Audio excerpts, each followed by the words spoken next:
Memphis 360. Local, national, and international live TV talk. Stories, issues, and opinions you won't read or hear anywhere else. Hosted by Michael R. Williams. Well, see, when you look at somebody like me, I grew up here. There's nothing you can tell me about Memphis that I don't already know. There's nothing you can tell me about Memphis. From the boardroom to the streets. That I don't already know. With Mike from Memphis, man.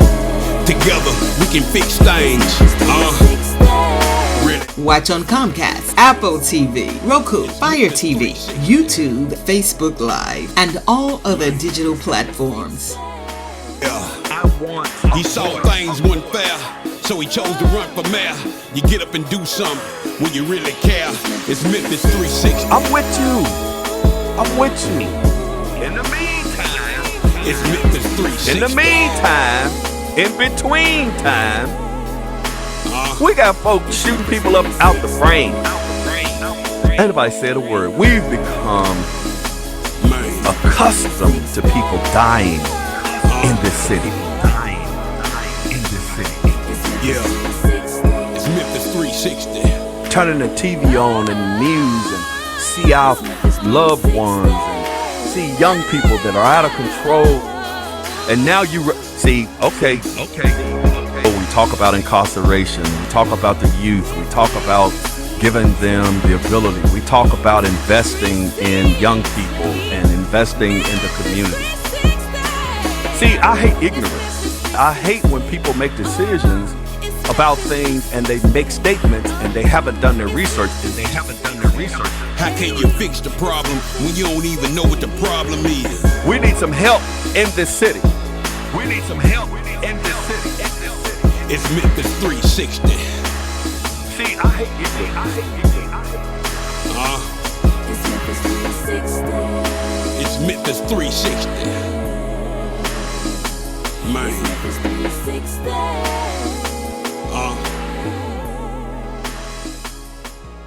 And good evening. We'd like to welcome you to another edition of Memphis 360, the television show in the city of Memphis that goes from the boardroom to the streets. We want to talk about a little bit of everything that happens in this city. We want to hear from those individuals that are the shakers and the movers, those individuals that are policymakers that are making it happen, but we also want to hear from those individuals that are out there in the streets. We want to give them a voice in regards to what is going on here from the ground level in the city of Memphis. We already have so many people that are on our Facebook Live as well. I guess they said I was too loud in the mic. We got a lot of people that are out here on Facebook Live, and we want you guys to talk to us. The number to call is 244-6874. 244-6874. And that is the number to the SVP TV studios. We got a lot of young people that are out here fending for themselves. We got a lot of young people out here that don't know right from wrong, and we want to hold them accountable, but a lot of them don't know right from wrong. A lot of these young people are so messed up. And I think Pastor Charlie Caswell talks about it all the time. A lot of these young people have been traumatically scarred. I mean, when you have no feelings, I know, sometimes my wife will tell me, when we're going through stuff, and, even as a man, I'll say, you know what, I don't care. Or I will internalize a lot of things and I don't show emotion. I can explain why I don't do it. I've been in combat. I've been a police officer. I've experienced all kinds of things, and I am traumatically scarred. So a lot of the things that may affect a regular person or a person that has not experienced everything that I have experienced because they may have led a sheltered life, then it does not affect me in the same way that it may affect them. Well, you got a lot of young people out here, and even though they've never been to combat, even though they've never been out here in the city, in the streets, as far as a police officer or something like that, but you have young people that are out here that are living the traumatic experience on a daily basis. These individuals are seeing individuals that are being shot. They are hearing gunfire just like they are in a combat zone. They are experiencing their brothers and sisters and mothers that are being victimized in these communities. And then there's a lot of things that are going on in these communities that we aren't even aware of. Yeah, we talk about the homicides. Yeah, we talk about some of the crimes that are being committed, the carjackings, the this, the that, but there are things that are happening every day. People's houses are being broken into. People are being aggravated assaults are up here in the city of Memphis. There's just a lot of things that are happening in this city that are affecting the day-to-day lives of a lot of young people. Now, even in saying all of that, I want you to understand, I'm not trying to make an excuse for why these young people are wilding out here and why they off the chain. That is not what I'm trying to do.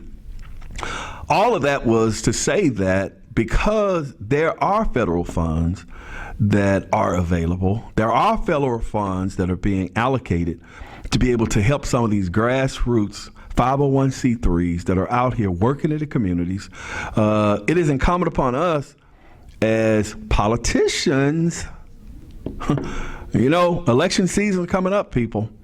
But when you talk about, holding politicians accountable, when you talk about giving politicians fiduciary responsibility for the monies that are being allocated to either rebuild your community or be invested in your community to be able to make your community a better place, to be able to make your community and the core services that are provided to you as a citizen better, then it's incumbent upon us to hold these individuals accountable.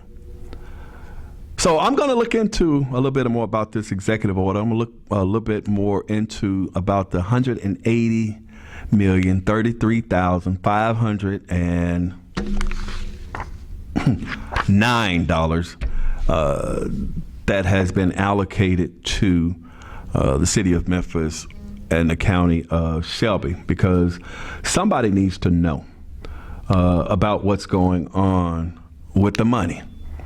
Because even in the midst of this pandemic, it's been a lot of money being parsed out. I think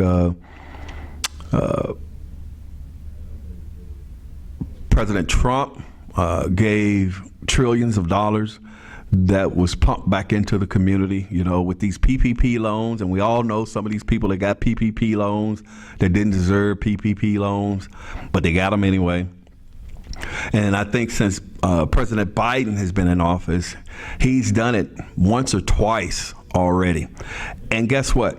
He's poised, because I think they just passed another bill to either another 1.5 million or trillion, rather.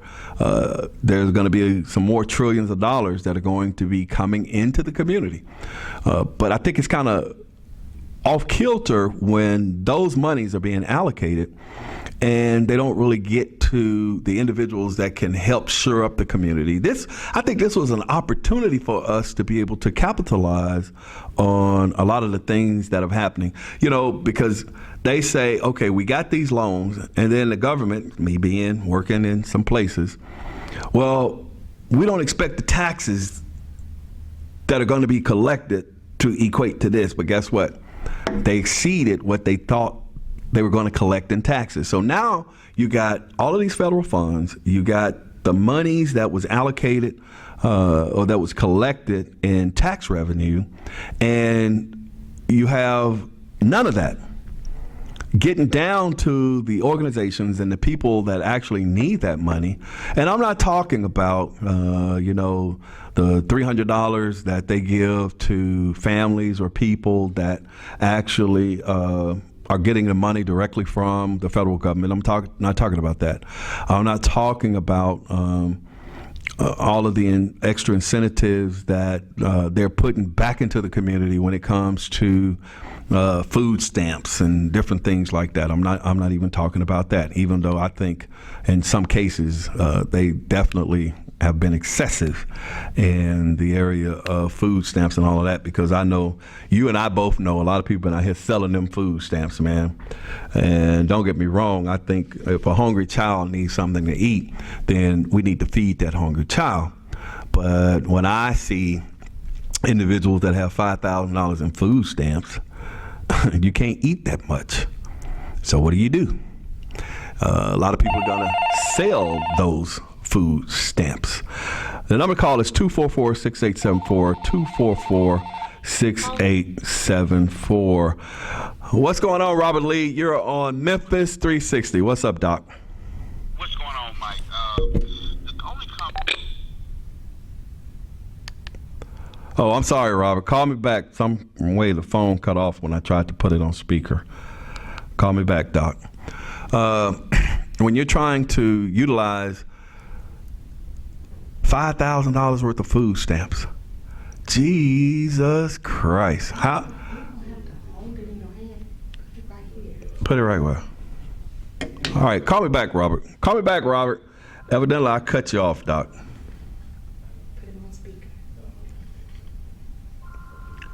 It's ringing somewhere else. That's what it is. It's ringing in there, not over here.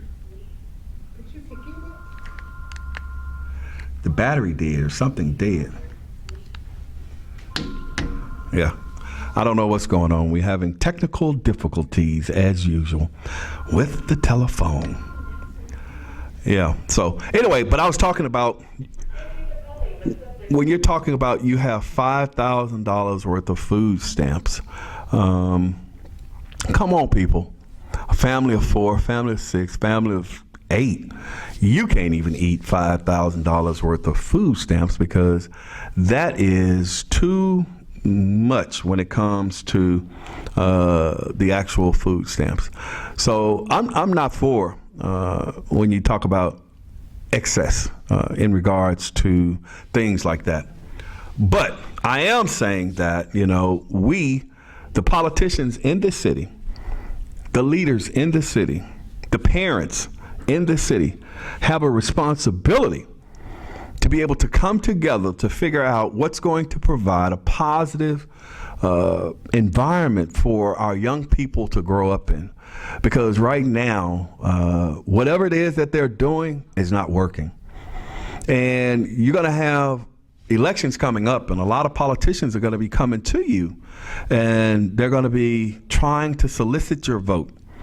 They're going to be trying to solicit your vote for their current offices, and they're going to be trying to solicit your vote for offices that they're running for.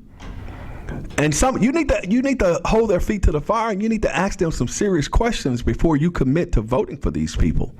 It is time to stop voting for people because you like them. It is time to stop voting for people because of their name. And I'm not knocking anybody's name, because there's some people out there that have those familiar names that are doing an outstanding job. But there's some people that just because of a name, they run for these particular offices, and they can't necessarily, or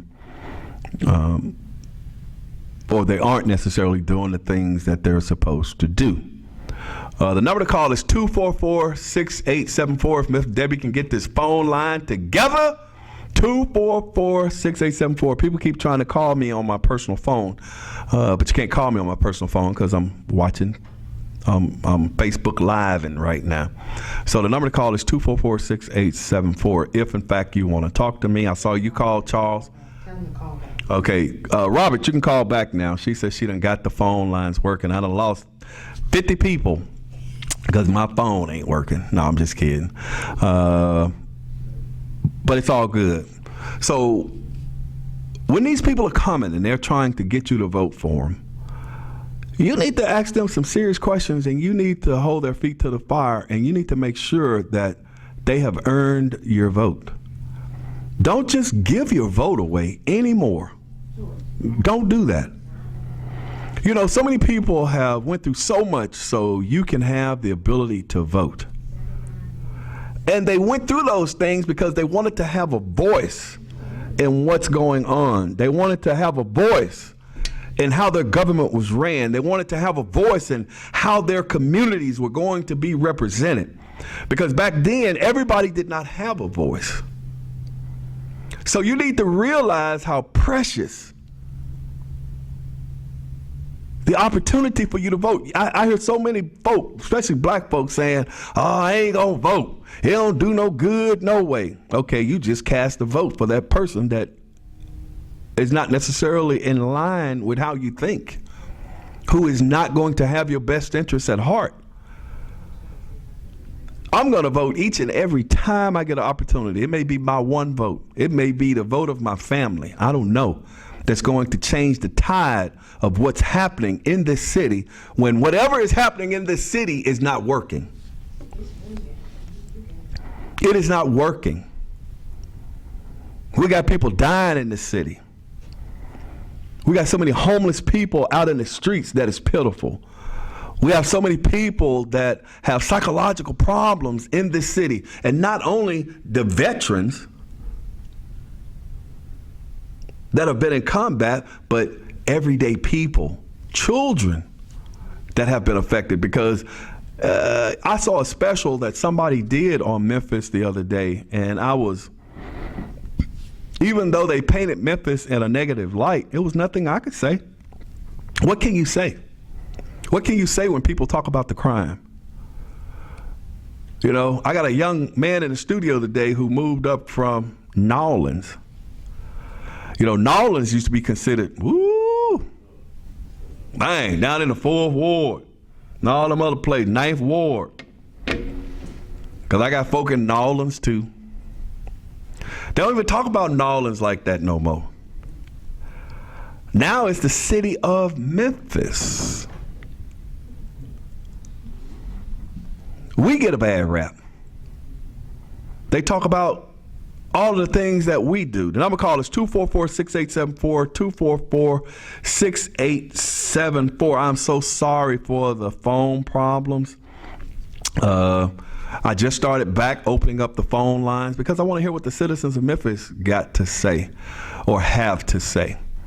Because there are a lot of people talk to me all the time off camera. What's up, Giselle?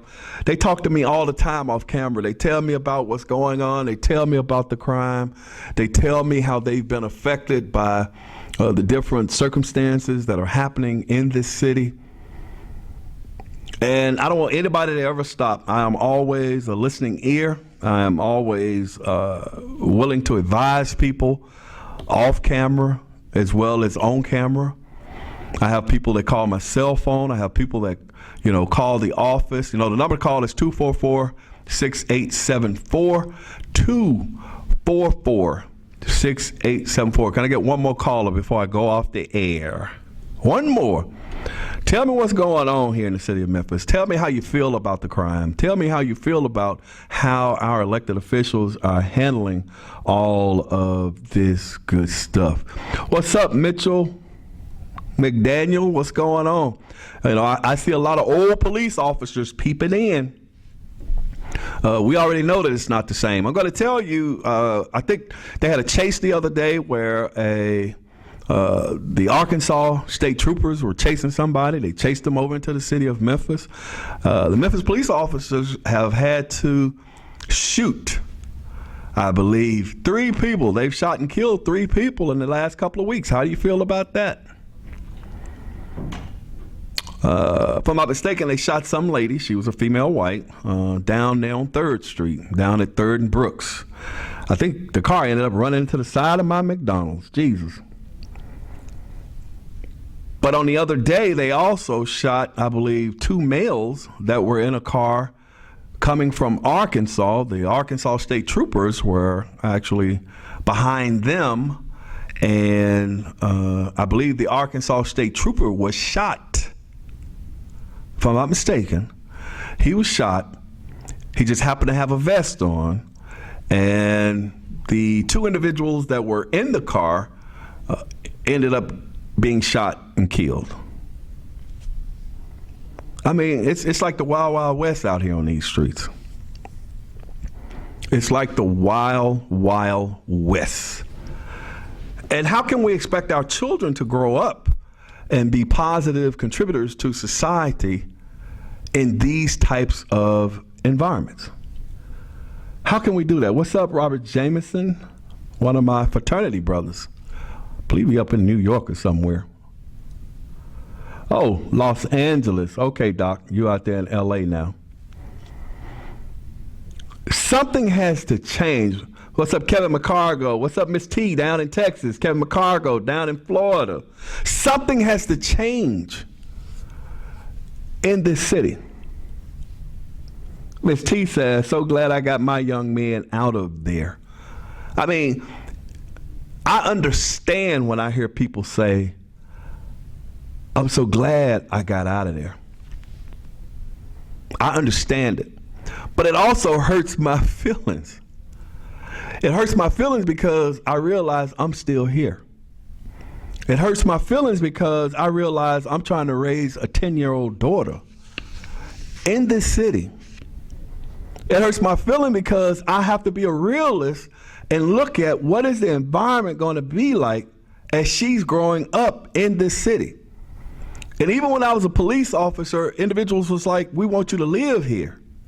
Well, you want me to live here, and you just want me to be subjected to the same thing you're subjected to because I work for the city of Memphis. What? What's up, James K. Winfrey? I mean, what is it that we can do? What's up, Myra? Y'all don't want to talk to me? The number 244-6874, 244-6874. Anybody trying to call me? See, y'all be having me talking to myself all night. Now, you know I can do it. I can definitely do it. I have no problem. But I think people need to hear how the common citizens in the city of Memphis feel. I think you need to tell the politicians in this city how you feel. You know, I see we're on social media all over the place. I see we're on TikTok, we're on TokTik, we're on Instagram, we're on Snapchat, we're on Facebook.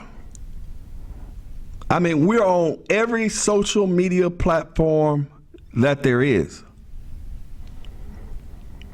But at some point, you have to stand up and be a voice for your children. You have to stand up and be a voice for your grandchildren. You have to be a model for your children. You have to be a model for your grandchildren. We can no longer just talk about what's going on in this city. And that's why I had to have some conversations with my family. And I had to have some conversations with individuals that I know. Because even I am going to have to step out of my comfort zone. And a lot of people said, I can't believe you was in your comfort zone. But I'm going to tell you, even as outspoken as I have been in the past, they're going to have to be even more of me that has to be available to the community. And there's going to have to be even more of me that is willing to make a sacrifice in that. If I want this community to be better, then there are going to be some things that I am going to have to do. Mike Williams, I have to do. And I can't ask you guys to do certain things if I am not willing to do certain things. I can't ask you to make sacrifices if I am not willing to make sacrifices. And it's not that we have to always be comfortable. You know, everybody or a lot of people want to put it on the previous director. But nobody wants to hold themselves accountable. I see people all the time say, what about Chief Davis? What about Chief Davis? What is the new police chief doing? Man, she been here 3-4 months. all of this stuff been building for years. See, we always look for places to put it. And what I mean by places to put it, places to place the blame. Do I expect Chief Davis to be a premier director? I do. I still call her director. She can call herself what she want to call her. And Chief, I love being a citizen. And Mayor Strickland can call her what he want to call her. She's still a director to me. That's all I know. I don't know about no chief. They did that to get her in here. But at the same token, do I expect certain things from her? Yes, I do. And I'm going to tell you, from what I have seen, she is a smart lady. From what I have seen, she is a resourceful lady. From what I have seen, she is trying to make some moves that's going to better be able to fight the crime in this city, but it takes time. Will she have enough time? I don't know, because they may serve her up like a sacrificial lamb. That's what they may do. I'm not saying they are, but they may serve her up like a sacrificial lamb. But from what I've seen, the young lady is smart.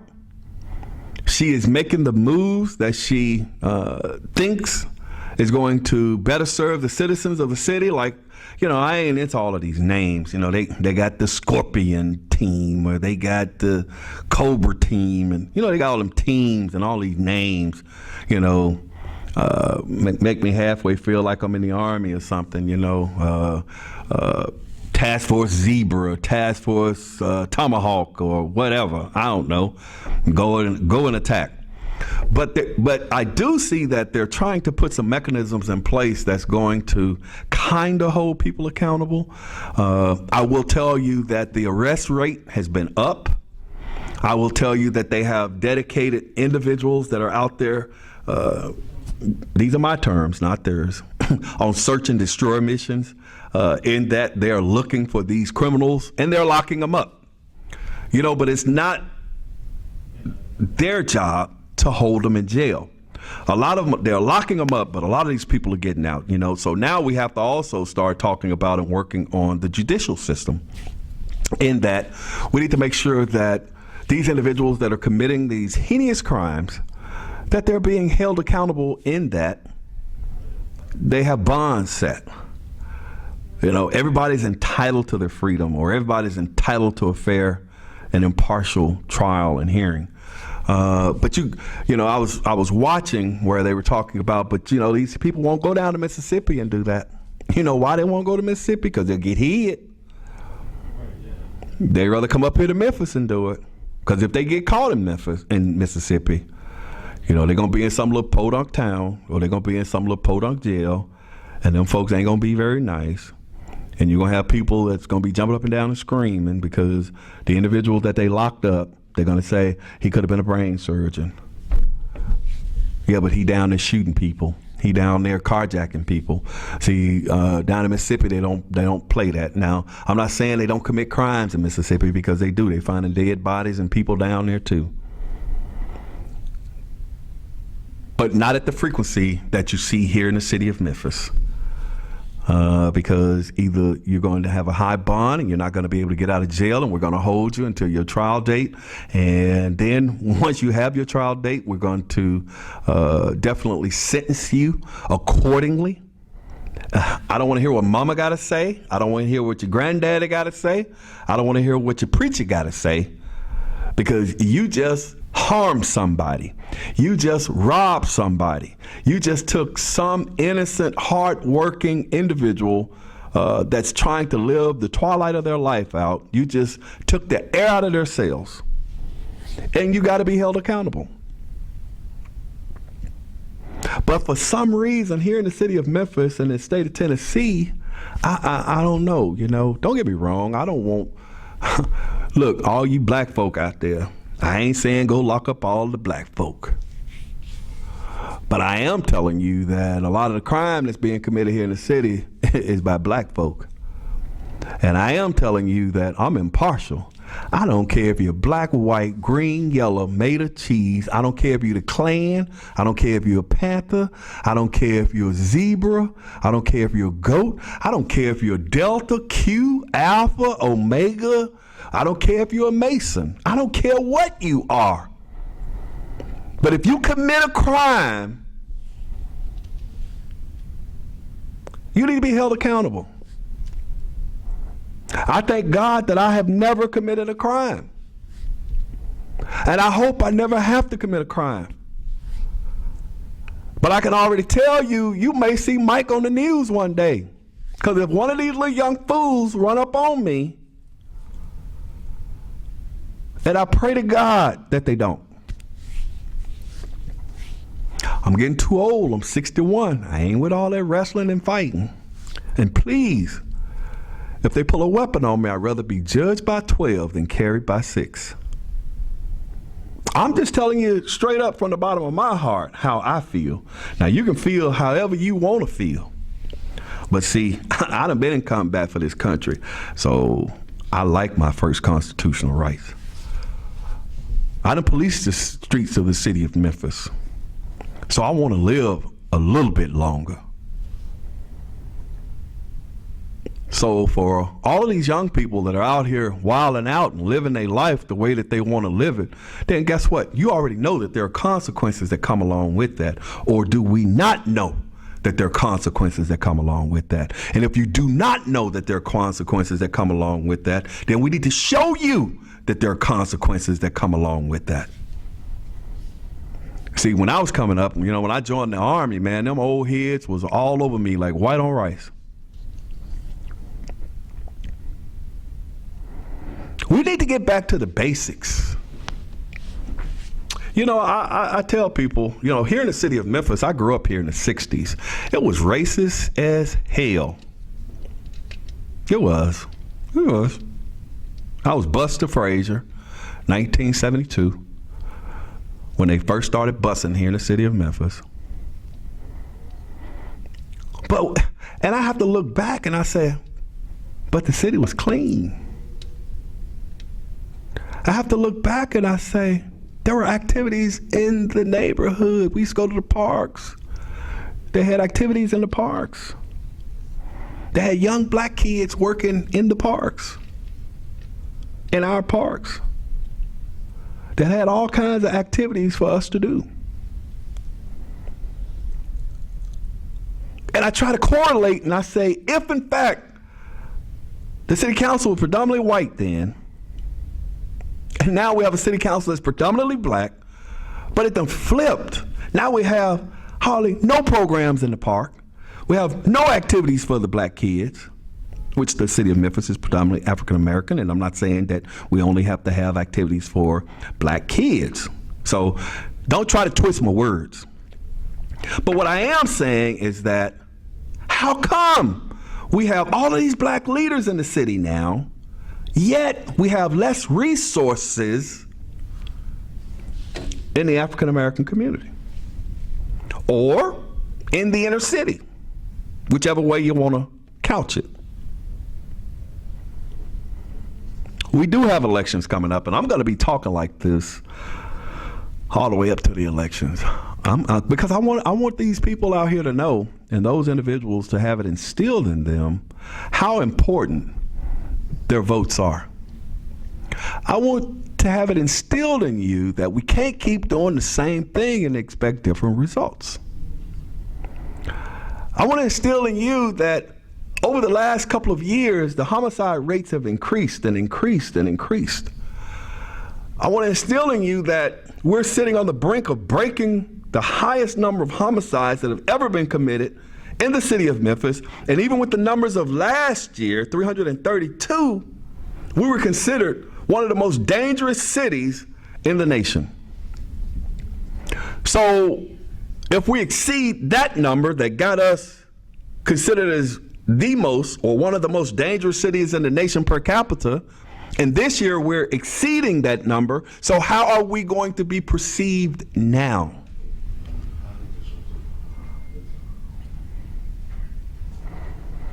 We got to go to work, and we got to start taking responsibility for what's happening in our city. See you later, Mr. Nollins. We got to assume responsibility for what's happening in our city.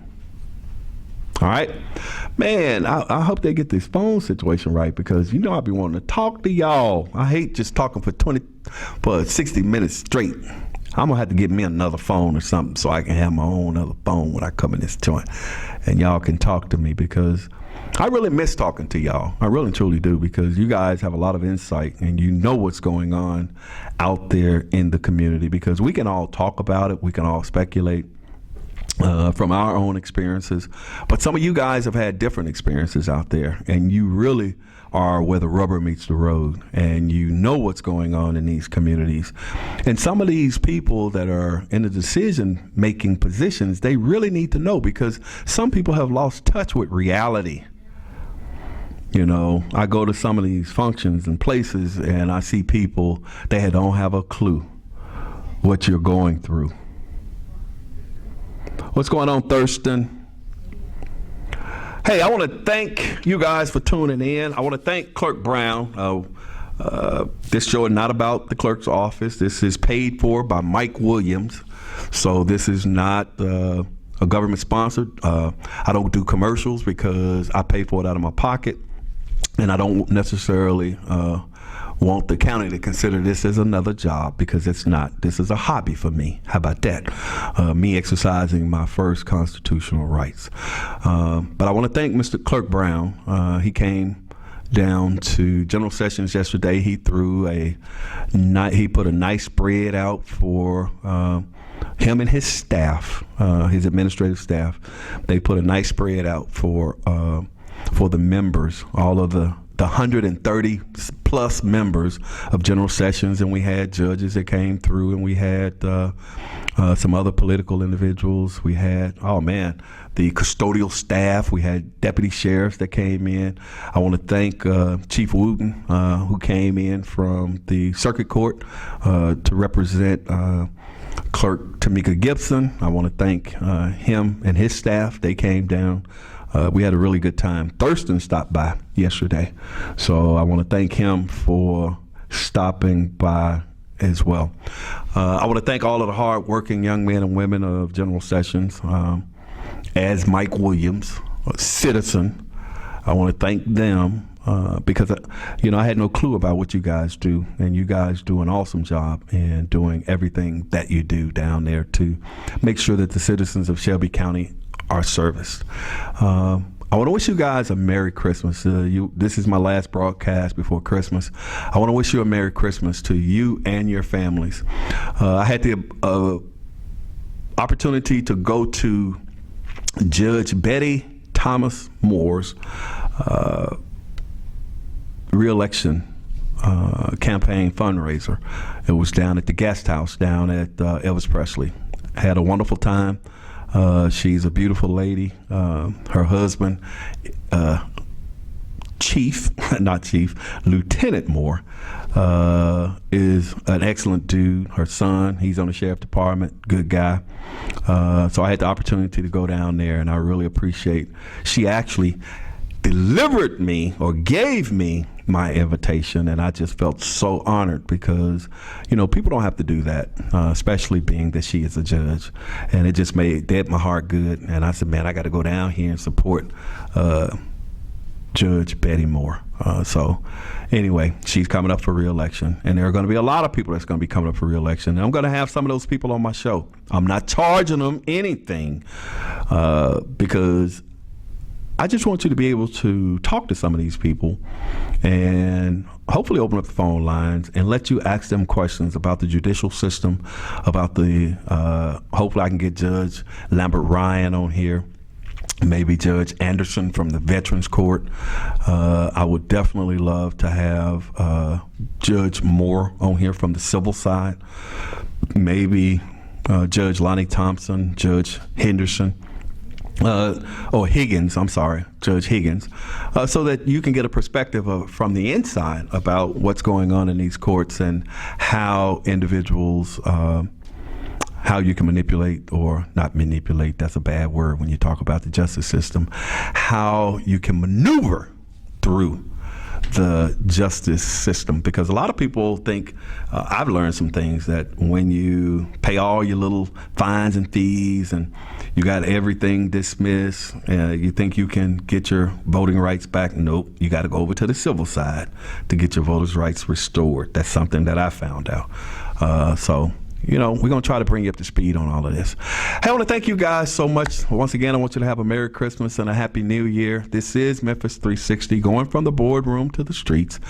And I appreciate you tuning in each and every week. I want you to have a safe holiday season. And until next time, be blessed, be strong, be encouraged, and we will see you probably after the holidays, maybe the beginning of the year. Have a good one. Memphis 360. Local, national, and international live TV talk. Stories, issues, and opinions you won't read or hear anywhere else. Hosted by Michael R. Williams.